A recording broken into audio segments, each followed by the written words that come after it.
todos, sejam bem-vindos a mais um primeiro programa, Primeira Hora do Agro. Hoje é quinta-feira, dia 16 de fevereiro de 2023.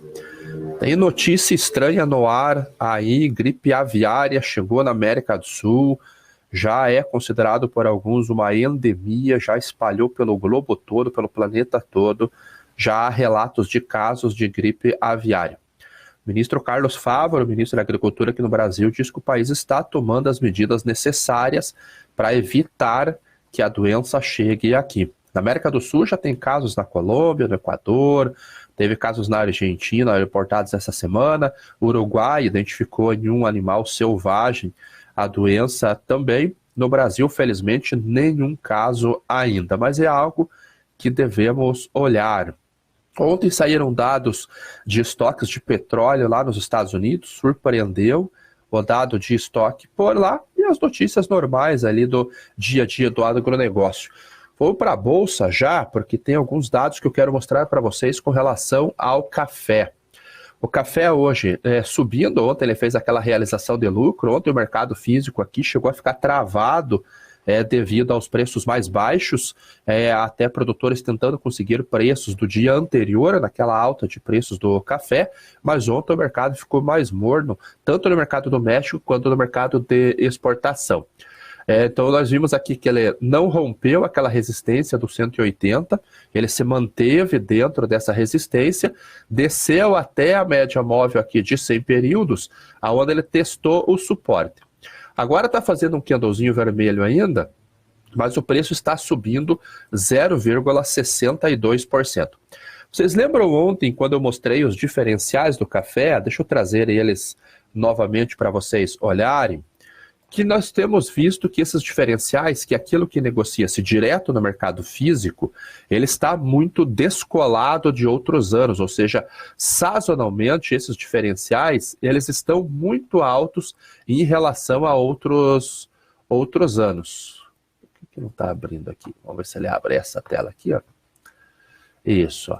Ele está muito fora em comparação com outros anos, sazonalmente com outros anos, trabalhando até em níveis positivos. Houve essa queda, mas mesmo assim ele mantém-se extremamente alto. Vamos ver o MTGB aqui, se ele abre para mim, abre aqui também. Olha como está alto esse diferencial também para a exportação do MTGB nos portos. Então, mostra que ou uma demanda está muito forte, ou há pouca oferta, ou o conjunto dos dois. Eu acho que é mais pelo lado da oferta de curtíssimo prazo, visto que nós estamos na entre-safra, mas a demanda, apesar de não estar muito forte, ela também não está completamente ausente.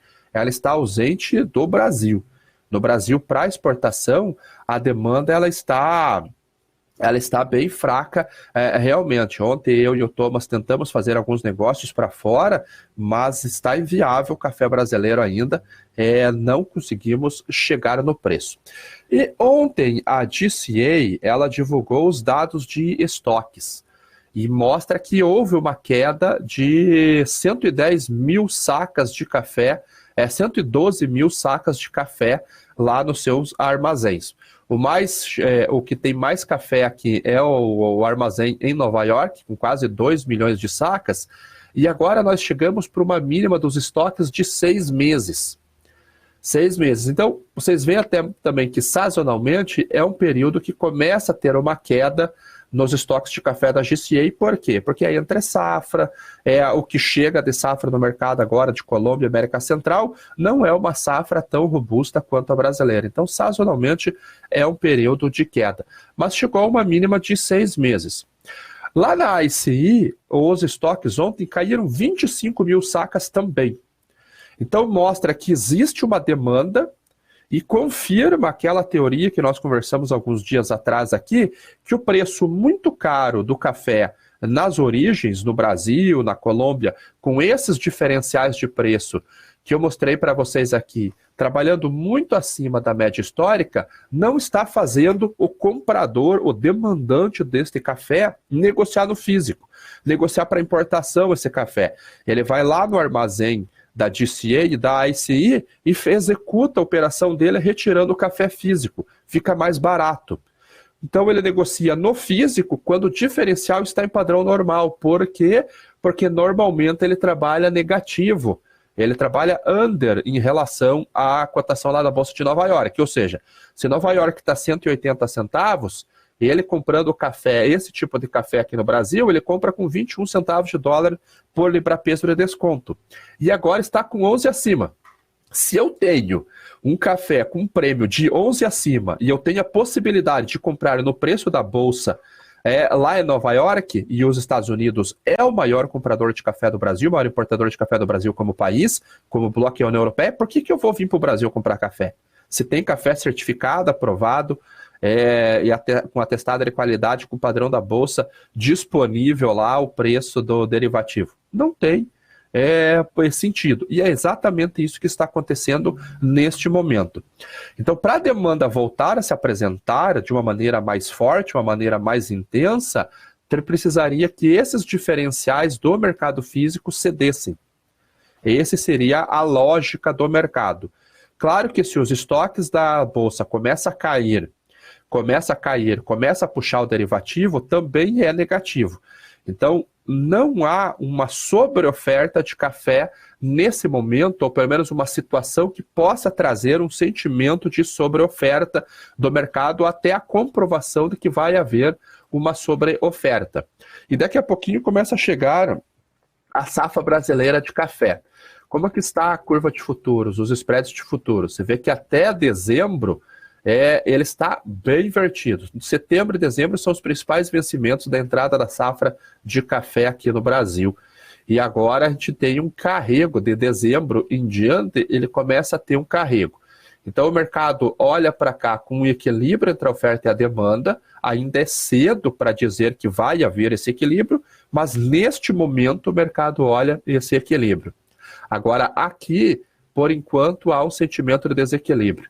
O problema é que o café ele não traz dados de estoque de maneira confiável. E até as próprias estimativas de consultorias privadas, de órgãos governamentais, é uma loucura. Nós temos projeções de 53 milhões de sacas aqui do Brasil, até 68 milhões de sacas. Ou seja, tem um range aí de quase 50% em relação à produção de estimativa. Aí você vai confiar na qual? Se confia na mais conservadora, mais pessimista, com 53 milhões, ou você confia na mais otimista, com 68 milhões de sacas. Então fica difícil realmente trabalhar como café. Mas o fato e os dados mostram que a demanda por importação de café diminuiu, e nós vimos a redução das exportações tanto do Brasil quanto de outras origens. Essa exportação fraca é devido a um diferencial muito valorizado e o café está sendo demandado, mas aí vai nos estoques das bolsas de valores, porque é um café mais barato, é um café de qualidade e é um café certificado. Então, esse é um cenário que vai começar, já está se desenhando e vai começar a avançar até a entrada da safra brasileira, onde nós veremos se os diferenciais realmente vão cair ou se eles vão permanecer em valores mais elevados, fazendo com que a compra continue migrando para a Bolsa. O problema é que isso pode derrubar o estoque da Bolsa, como eu disse, porque quem que vai mandar café para lá, para a Bolsa, se você pode vender no físico com diferencial maior? Então, o cenário é um pouquinho complicado, mas em 2 meses e meio, 3 meses, a gente já deve ter uma visão um pouquinho mais clara. O fato é que, após essa baixa dos estoques, ele voltou a subir hoje 0,82% no vencimento mais curto.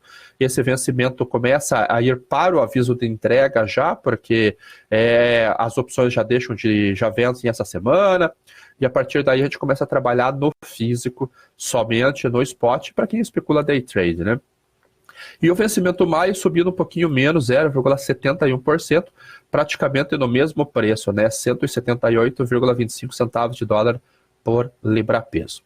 Indo para o trigo e milho caindo hoje 0,49%, 7 dólares e 65 ao bushel.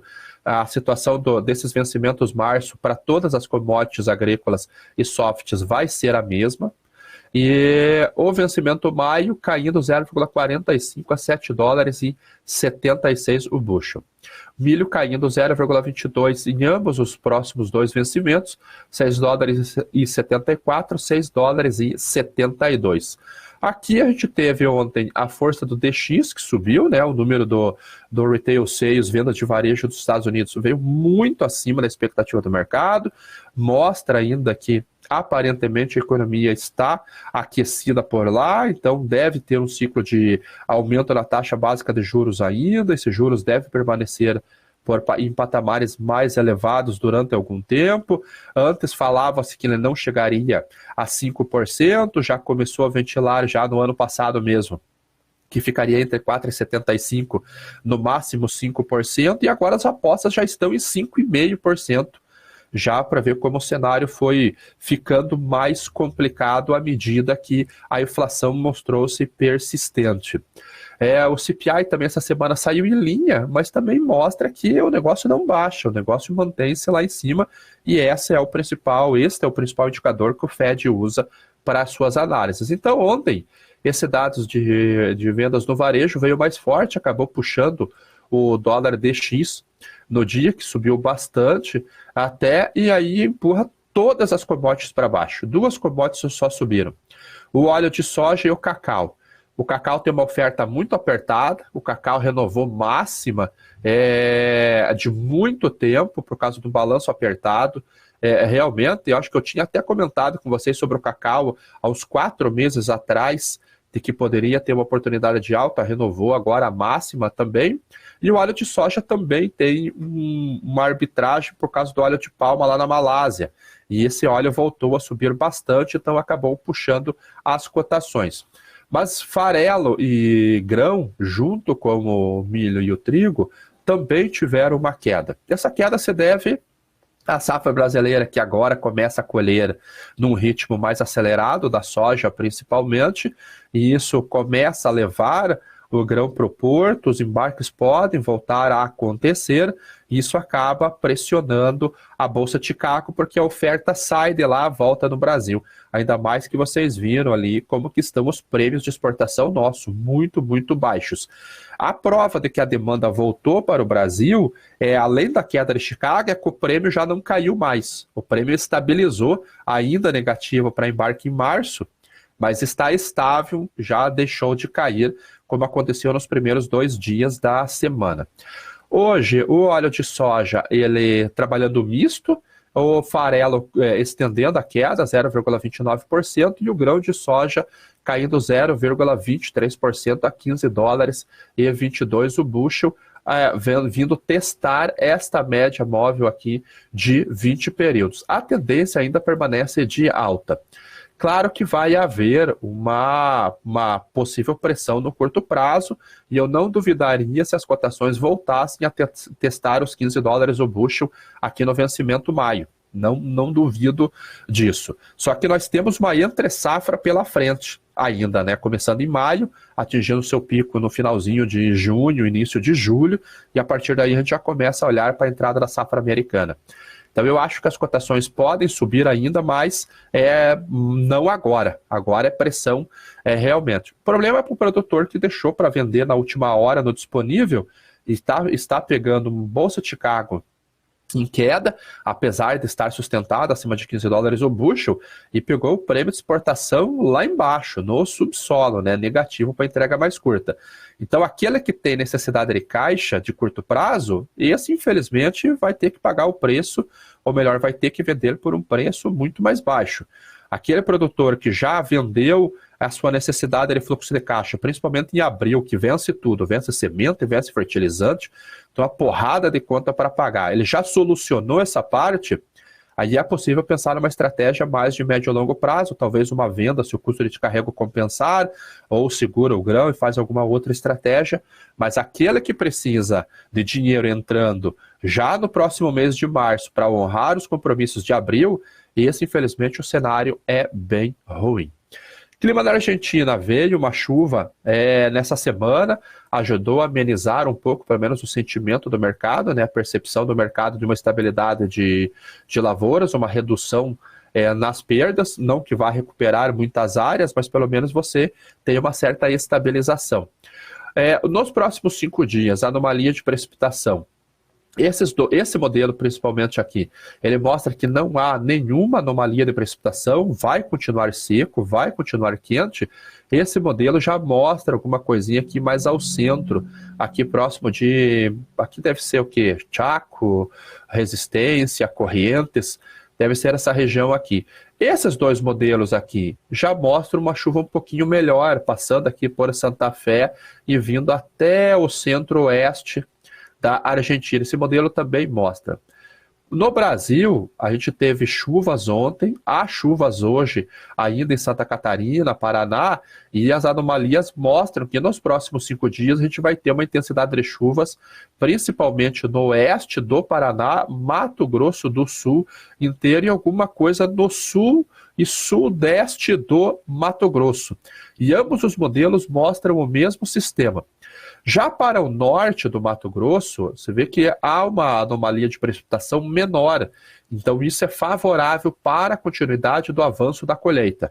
Então, a gente pode ter uma colheita avançando bem, ela que está próxima aí de 18%, 19%, talvez um pouquinho acima disso, e a gente tem uma janela. Até olhando aqui para os 6 a 10 dias, nós vemos que vai haver uma melhora realmente no quesito precipitação lá para que o trabalho de campo possa avançar.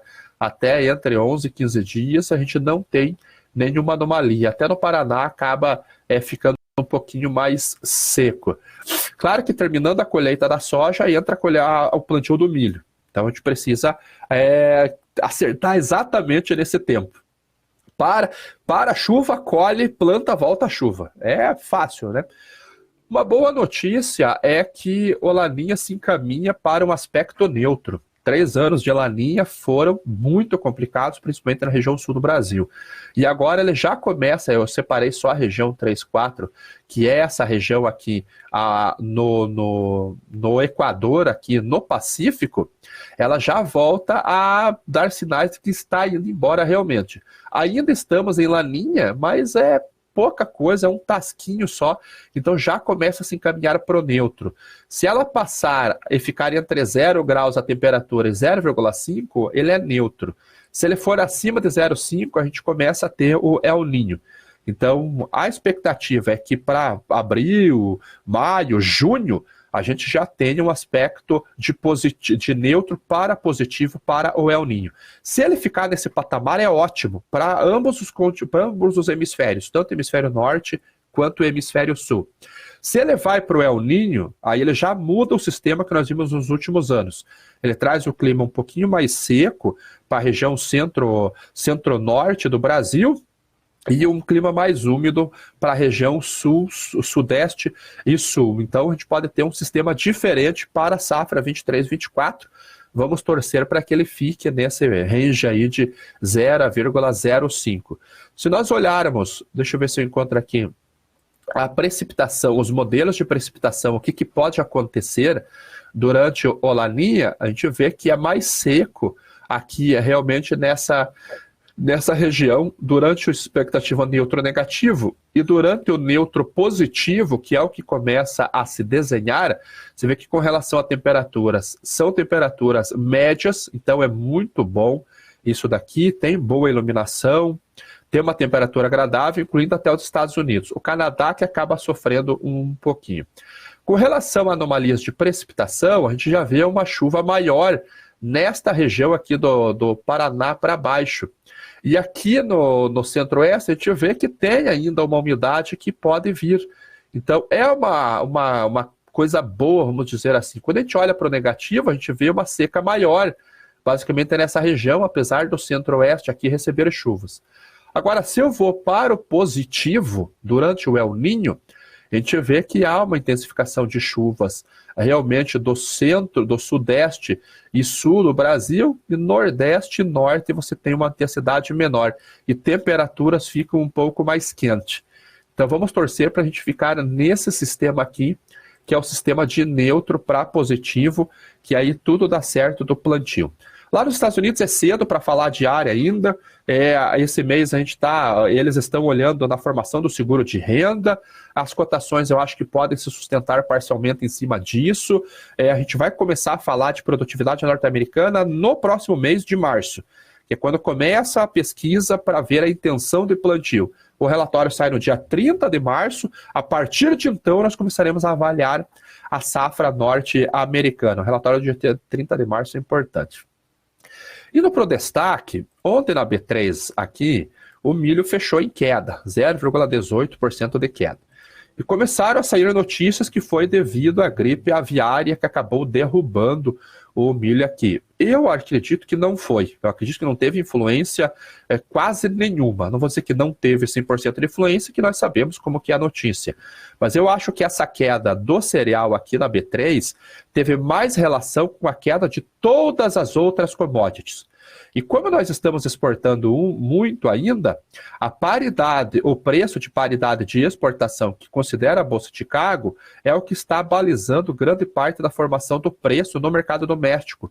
Então, ontem teve essa queda. Claro que um pouquinho da notícia da gripe aviária acabou pesando, mas a saca continua no patamar de R$ 88,00. A saca para entrega até dia 15 de março e depois disso R$ 89,00 para maio e R$ 87,00 para julho, entre dia 15 de maio até dia 15 de julho, R$ 87,60. Agora, essa gripe aviária, ela está se espalhando no mundo. Então, saiu um estudo, aqui a Reuters fez entrevista nos 4 continentes, com produtores de frango, com especialistas, e eles veem um risco endêmico realmente, ainda mais com as imigrações de aves, agora, principalmente de pato, ganso, pato principalmente, né? Eles fazem a imigração do inverno para lugares mais quentes, e eles estão levando o vírus. Então, alguns locais, como os Estados Unidos, houveram granjas que tiveram que eliminar mais de 1,5 milhão de animais para evitar a disseminação do vírus. Outras chegaram a bater 3 milhões de animais, de aves. Então, isso está se espalhando, felizmente não chegou no Brasil ainda. No Uruguai foi o caso em um animal selvagem só, não foi em nenhuma granja comercial, mas é algo que começa a aparecer na mídia e se ele continuar avançando, em algum momento isso daqui vai começar a ir para o preço com um pouco mais de intensidade. E como ele fica em animais selvagens, aves selvagens, e faz a migração, é muito difícil de você controlar.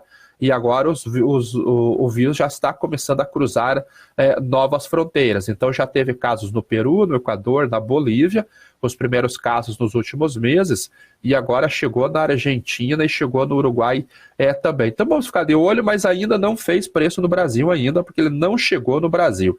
Quando chegar, aí nós podemos nos preocupar realmente, mas é algo que tem que ficar de olho. E aquele alerta para um risco, porque qual que é a proteína mais barata que há? É o ovo. E o ovo ele acaba sendo a alimentação de famílias de baixa e baixíssima renda, as famílias mais pobres. E como houve um abate de milhões de galinhas poedeiras ali no mundo todo, basicamente, a oferta de ovo diminuiu drasticamente, elevando os preços. Então isso começa a colocar um risco de segurança alimentar para as famílias mais pobres. Esse é um problema que a ONU, que a FAO também começa a monitorar de perto junto com órgãos reguladores nos países. Que eu falei, é cedo para entrar em desespero. Não vamos ficar compartilhando no WhatsApp que a gripe chegou aqui, que não sei o quê, que não sei o quê, que não sei o quê, que isso acaba causando pânico no mercado, igual a vaca louca lá em 2021, lá em setembro de 2021, que acabou sendo só uma notícia disseminada aí por grupos de WhatsApp no Brasil todo e derrubou a arroba do boi. Então vamos evitar isso, é só que tem que ficar num alerta. Petróleo hoje subindo 0,24 depois da queda de ontem. Ontem também saíram dados de estoques de petróleo lá nos Estados Unidos e surpreendeu a quantidade de crescimento de estoques. Vieram o número aí de 16 milhões de barris, enquanto o mercado esperava um número... Só um segundinho que eu estou abrindo aqui. Cadê? aqui. O mercado esperava um crescimento de 1,1 milhão de barris, vieram 16,2 milhões. Não é a primeira vez, é a terceira vez que vem um número ali de mais de 10, mais de 15 milhões de barris.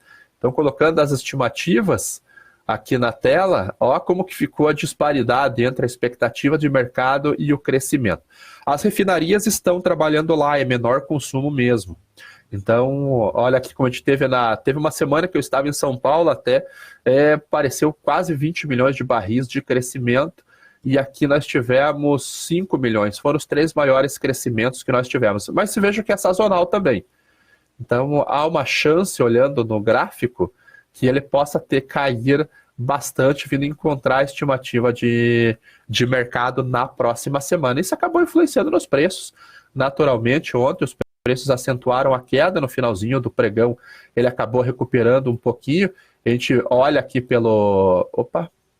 nós olhamos aqui pelo candle que comprador aqui não quer deixar o preço ceder muito.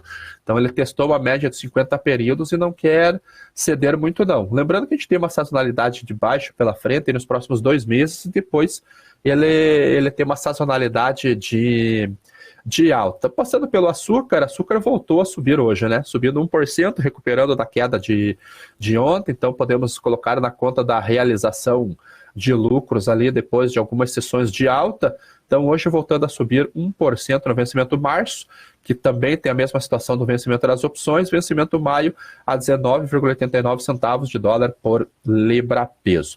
E a indústria de fertilizantes? Vou comentar um pouquinho sobre fertilizante. Fertilizante continua em queda, né? Principalmente os nitrogenados.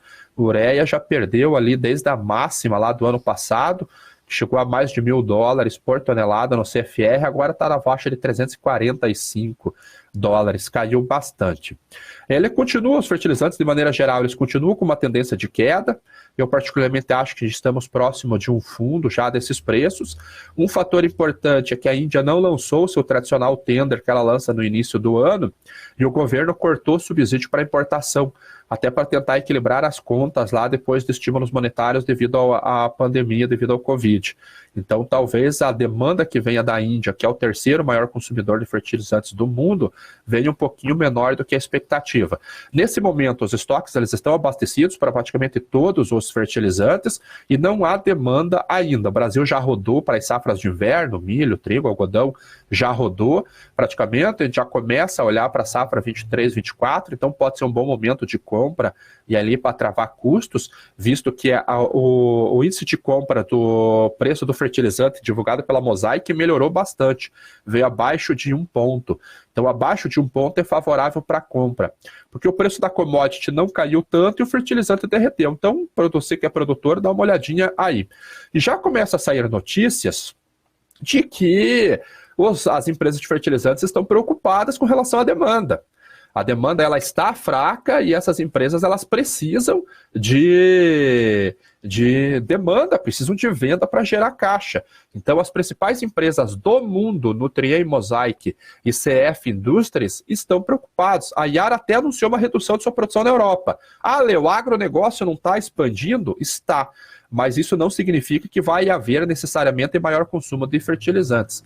Até porque, devido às vezes ao custo ou reserva de nutriente na terra, o produtor deixa de fazer a mesma carga, a mesma aplicação de fertilizante do que anos anteriores, porque se o preço está baixo, eu posso melhorar ainda o meu custo, porque eu tenho reserva no solo, e aí precisa de um estudo agronômico para confirmar essa tese, eu faço menor aplicação. E é isso que as empresas estão preocupadas agora, que a demanda seja muito mais fraca. Aqui a gente vê os maiores compradores, né, de fertilizantes, Brasil, Estados Unidos e Índia em terceiro lugar. Até aqui no Brasil a demanda ela segue mais fraca e o estoque está abastecido. Então não vamos relacionar 100% com 100%, cresceu 1 ponto agro, cresce 1 ponto o fertilizante, porque o mercado na prática, no mercado físico, não funciona necessariamente assim. Deixa eu ver se tem alguma pergunta agora aqui. Comentar o valor do frete do minério. derreteu, né? Frete de minério, eu acho que é um ótimo indicador antecedente para a demanda de commodities, realmente derreteu. E não foi só minério, foram várias outras taxas de fretes, acabaram derretendo bastante. Vamos dar uma olhadinha aqui no Baltic Exchange. Ontem caiu... Minha nossa, quase falei um palavrão aqui. Ontem caiu 28% o frete de minério. Hoje caiu 17%. 17. Isso daqui não tem especulação. Não tem fator especulativo, opções, nada. Isso daqui é demanda real por contratação de frete. Capesize é o frete que transporta minério de ferro para a China. E, nossa, queda livre. Olha aqui, queda livre. Talvez seja o terceiro pior valor da história exatamente. Terceira menor cotação, só perdeu para esse período e esse período da história. Não, quarto aqui, ó, tem mais um tasquinho aqui, ó. Nem no crash depois do super ciclo, desde da década de 90, quarta pior cotação para o transporte de minério de ferro agora. Panamax, que transporta grão, também caiu 12%. Eu fico preocupado quando eu olho um indicador desse, porque realmente é muito ruim. Você vê que a demanda no mercado físico está muito baixa. Deixa eu dar uma olhadinha aqui no layup, que é a quantidade de navios que está fora de operação há mais de 30 dias. Aumentou. Nem tem muito o que comentar, né? Parece que a recessão está chegando mais próximo aí, realmente. Será que nesses embarques de petróleo não estão considerando os 26 milhões de barris? Não, Fábio, os 26 milhões de barris vão começar a chegar no finalzinho de 1º de abril até junho. E vai ser para usar no mercado doméstico norte-americano lá. Então, ele não chegou ainda, ele vai chegar no dia 1º de abril até o dia 30 de março. Por isso que eles não estão considerando. Isso aí, pessoal, estamos chegando ao fim, vamos dar uma curtida aí, porque tem 1.127 pessoas assistindo e poucas curtidas aí, eu sei que o pessoal esquece. Ele não deu rod no 710, eu vi isso daí mesmo. Lá vem mais imposto no couro do povo, o cara vai querer o povo. Não sei te responder isso daí. Como está investir no setor imobiliário? Cara, tem que perguntar para o analista, Daniel, porque eu falo só de commodities diretamente. Mas o governo chinês pediu estímulo lá, no caso da China, né? Então aqui eu aconselho a acompanhar algum analista CNPI focado no setor. Então é isso aí, pessoal. Obrigado a todos. Voltamos amanhã no Sextou do Primeira Hora do Agro com os números de vendas novas para exportação lá dos Estados Unidos. Tchau.